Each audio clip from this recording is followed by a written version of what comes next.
And now Chapter 13, The Glories of Srimad Bhagavatam.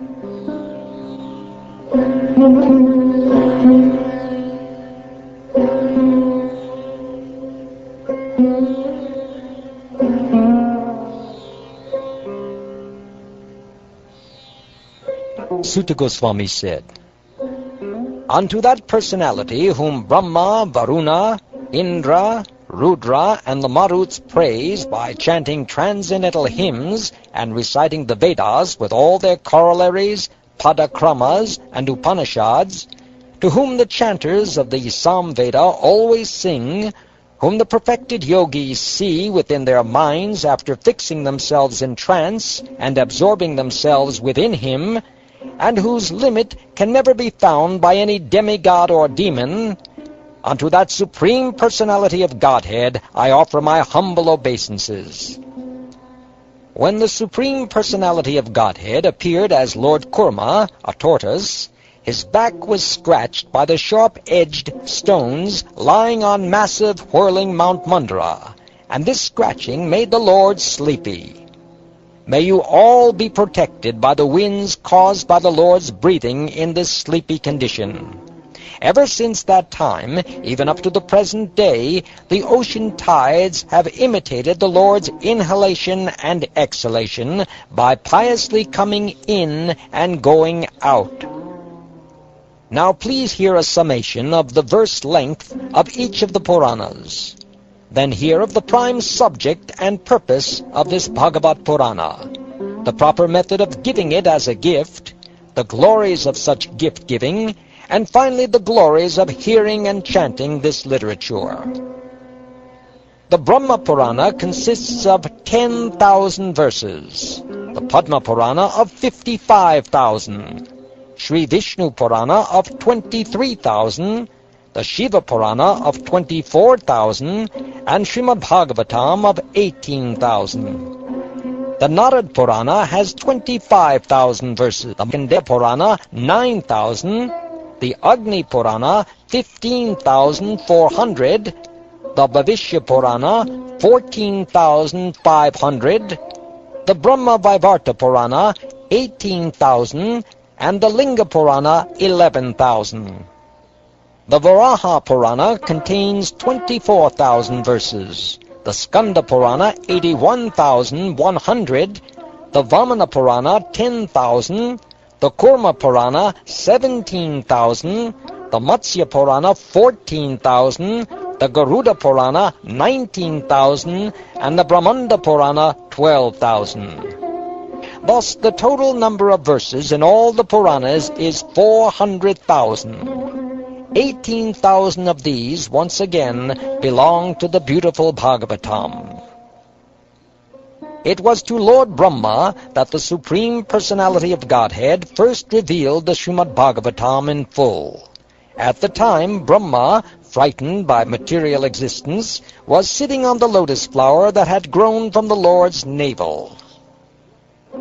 From beginning to end, the Srimad Bhagavatam is full of narrations that encourage renunciation of material life, as well as nectarine accounts of Lord Hari's transcendental pastimes, which give ecstasy to the saintly devotees and demigods. This Bhagavatam is the essence of all Vedanta philosophy, because its subject matter is the absolute truth, which, while non-different from the spirit soul, is the ultimate reality, one without a second. The goal of this literature is exclusive devotional service unto that supreme truth. If on the full moon day of the month of Bhadra, one places Srimad Bhagavatam on a golden throne and gives it as a gift, he will attain the supreme transcendental destination. All other Puranic literatures shine forth in the assembly of saintly devotees only as long as that great ocean of nectar, Srimad Bhagavatam, is not heard.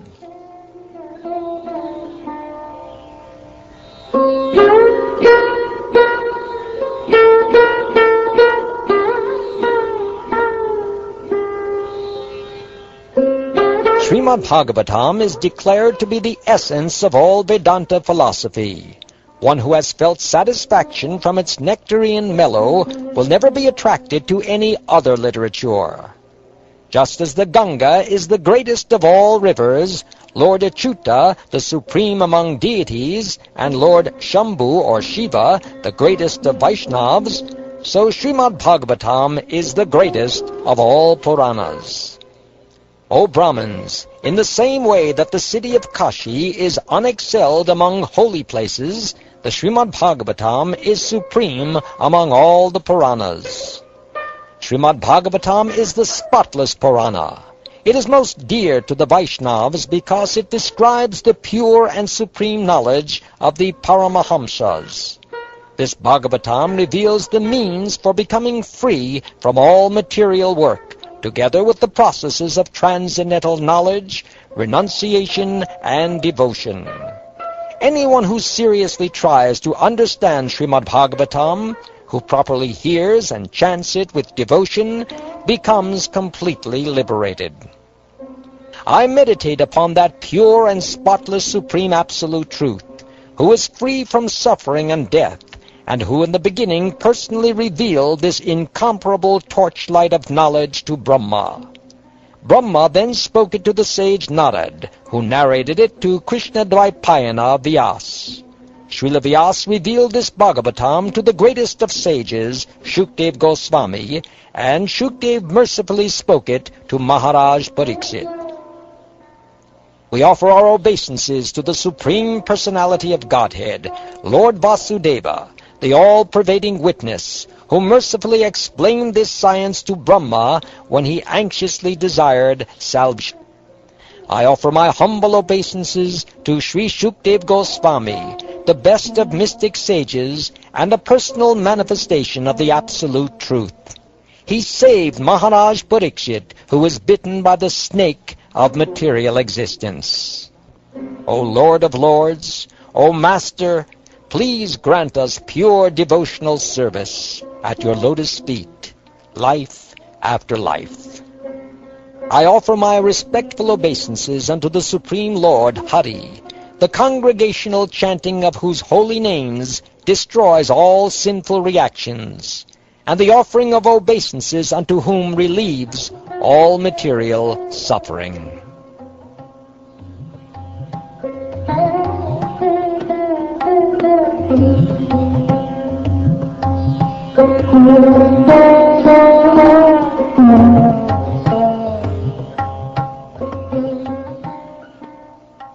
Thus ends the 13th chapter of the 12th canto of the Srimad Bhagavatam, entitled The Glories of Srimad Bhagavatam. And this ends the 12th and final canto of this Purana.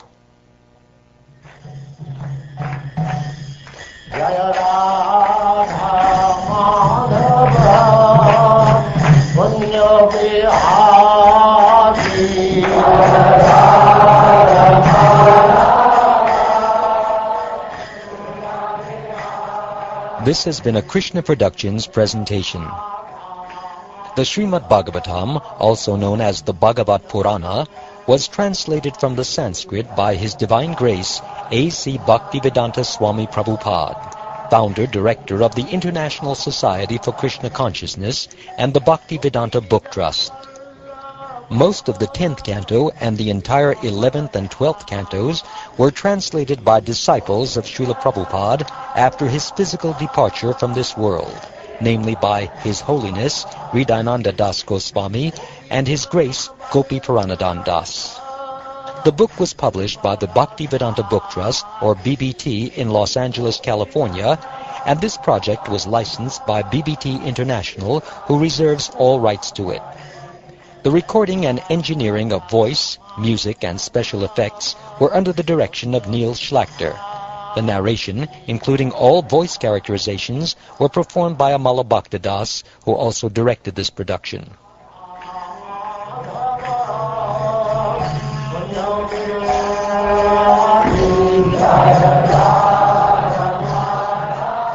In conclusion, I would like to offer my obeisances and gratitude to my spiritual master, His Divine Grace A.C. Bhaktivedanta Swami Prabhupada, for his blessing of inspiring and allowing me to complete this project. I would also like to thank all the predecessor spiritual masters in our line of disciplic succession, going back to Lord Sri Krishna himself, for their countless and inconceivable benedictions. I would further like to thank all of the devotees of Lord Sri Krishna and Srimati Radharani worldwide who have repeatedly encouraged me and helped me in numerous ways to complete this production. All glories to Srila Prabhupada. All glories to Sri Guru and Sri Gauranga. All glories to Lord Sri Krishna and Srimati Radharani. Hare Krishna, Krishna Krishna, Hare Hare. Hare Rama, Rama Rama, Hare Hare.